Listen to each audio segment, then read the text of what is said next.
And as we decide which is the best seat here for the camera. Okay, any in-house questions? Who was up first? Doesn't matter. I'll go to this one first, the one closer to me, in-house. Thank you. Hello, and thank you for all the presentations today. My question is for Dr. Xu. With regards to the design of the leachable studies with respect to testing during stability, is there a requirement to include multiple batches of packaging material? Thank you for your question. So yes, so the leachable study is typically performed during formal stability study using 3 batches, 3 product batches under both long-term and accelerated conditions. And to your question, do you require to have 3 different lots of component closure system, right? Yes. Ideal, yes.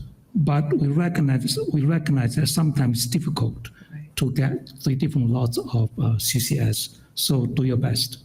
Okay, great. Thank you so much. Thank you. Next in-house question, please. Hello, thank you again for your presentations. I had a question for Dr. Shah. What should we put in the submission for an FNR? You mentioned marking it on the 356H, but should we discuss it in the cover letter? And do you want to see it in any other module sections, or what's the preference? The requirement is it should be marked in 356H form, definitely. Other than that, there is no other requirement, but if you can put it in module 3, which particular testing facility or manufacturing facility, and if you can provide also information on when it will be ready, it helps. We don't take that as official amendment to reset your goal date, but that always helps. That, for example, we had application that came with FNR, but it had that we anticipate it to be ready around March or April. So we kept an eye, and then they submitted amendment during that time. So amendment is essential so that you reset your goal date. But other than that, there are no requirements, but more information you provide, it's always better. Thank you. Thank you. Online question, please. We have a question for Dr. Kshitij Patkar.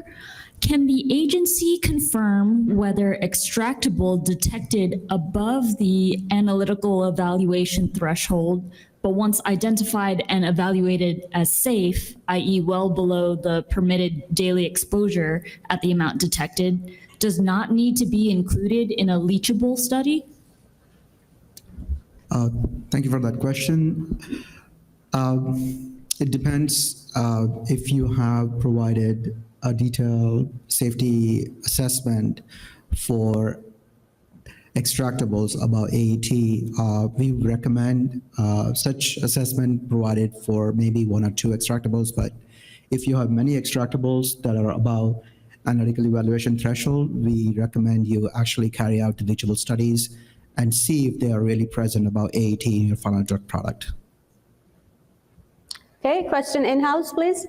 Yes, sorry, for Dr. Xu again, please, as a follow-up with regards to the testing of leachables during stability. I know you mentioned that it should be tested on multiple time points.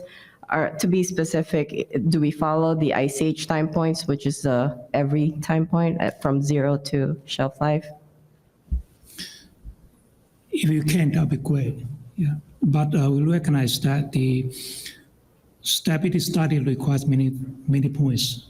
For example, 3, 6, 9, 12, and you may not have to follow exactly the stability time points, but at least you need to do multiple points, so that, as I said earlier, that you can testing at multiple points will help inform the trending of leachable studies.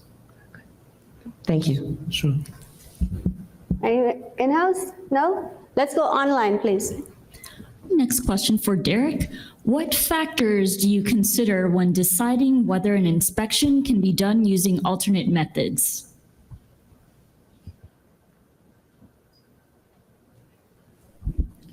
Thanks. Yeah, so as I discussed in the presentation, we're really looking at how successful the facility has been in demonstrating compliance, both from a general GMP perspective, as well as on prior pre-approval inspections. And then it really depends on what's being proposed in the application. Is the area new? Is the building new? Is it a new operation? That's highly complex. Yes, it depends answer, but it's more about the facility's history and experience and demonstrated history of compliance. Will generally potentially lead to the use of an alternative tool, and otherwise we'll be knocking on your door. Thank you. Question in-house, please. This is for Rakhi Shah. So, based on the recent updated guideline of the PFC, it is not needed to submit the PE report as part of PFC. But it says that there are chances that when we submit the PE report in the ANDA, it could result that the inspection is needed. So what are those cases which raise this result? Is it like doing PE study at totally different site, or it's about the complexity, or what? So BE site evaluation is not under OPMA, but I can tell you that the reasons that you cited could be one of the reasons, or if there are data problems or data trends that we see that always triggers and facility assessment, and that might result into evaluation, right, on site. So there are various reasons that BE report could trigger the inspection for the BE site, but it's evaluated by our counter office. So they take a look at it. OPMA is responsible for only manufacturing and testing for CMC. So we do not look into BE report and we do not make that call. But when BE reports are submitted, that goes to that office and they look at them. So, okay, so in continuous to that only, can I go, or okay? Yeah, sure. Yeah. So if I submit the BE report as part of PFC, then also the case remains same, right? Because when if I submit the BE report as part of PFC, it is not going to be in the detailed review at that stage. That's like we do not have a requirement of review in BE report, but if you submit it as part of your PFC, it's always helpful, right? We can look at it, the OSI can look at it quickly and see, but there is no necessity that FDA will evaluate those during those 2 months period. It's a very short time to evaluate so many things. So the requirement is facility information should be submitted for manufacturing and testing, and that will be evaluated in those 2 months.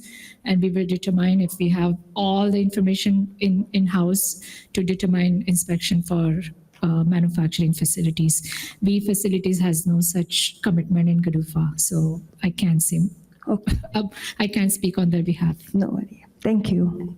Second, thank you. Second question in-house, please. Thank you, everyone, for your presentations. My question relates to extractables. Can the agency elaborate on the expectation for method validation for extractable studies and advice on how to perform the validation when you don't know what the extractable will be?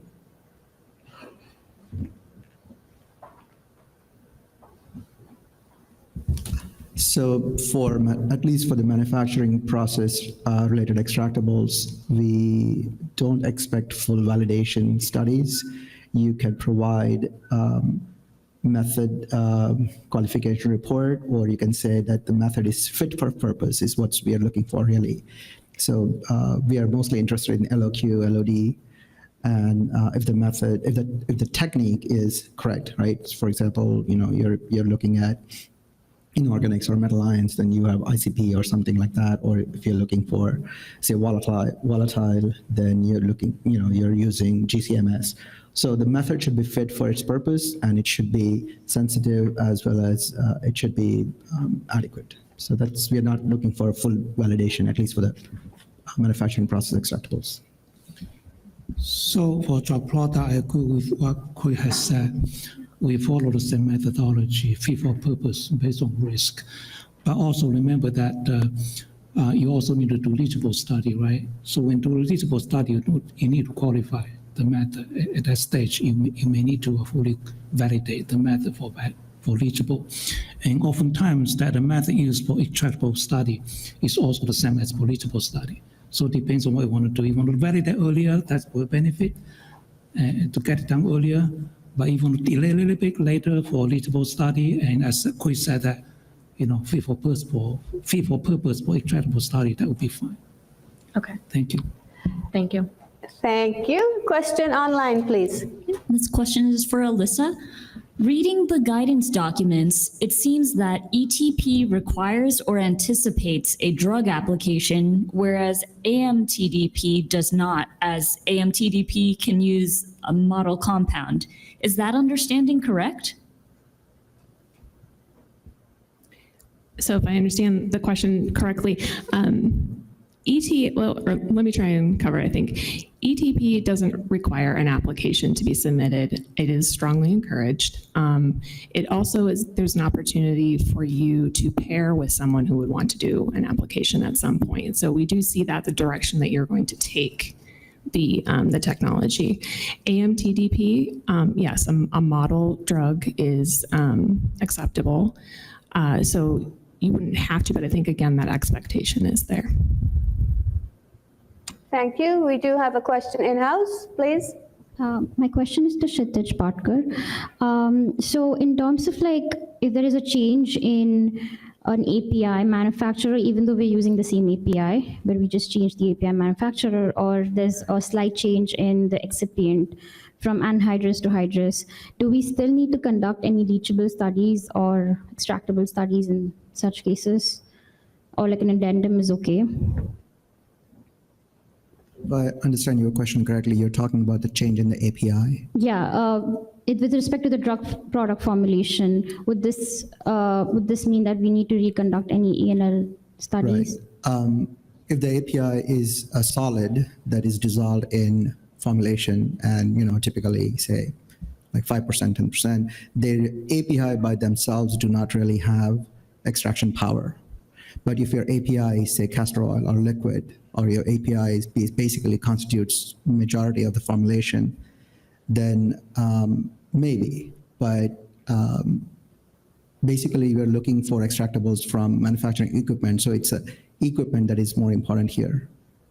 So as long as your equipment remains the same, probably not. Okay, thank you. Thank you. Question from online, please. We have a question for Chris. Could you kindly specify the subsection or section of 32R, for example, 32R1, P1, 32R2, P2, et cetera, where ENL data is to be submitted? It could be a section by itself in the 3.2.R. Okay, we have time for one more online question, please.